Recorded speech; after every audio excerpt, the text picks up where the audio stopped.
Additional force can be provided to produce a 2-1 downshift under kickdown conditions.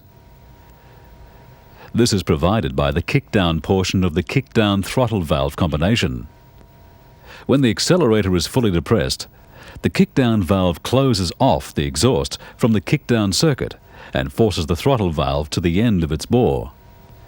The throttle valve can then no longer regulate the incoming line pressure.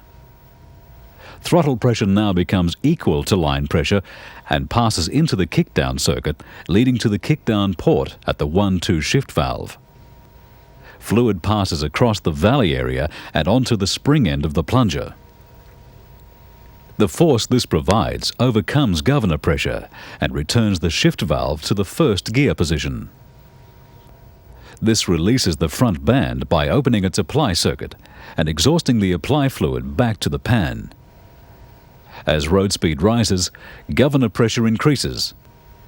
It acts on the large differential area on the bottom land, so governor pressure will become high enough to force the valve upward and overcome kickdown pressure. This keeps engine RPM within safe limits in the automatic range.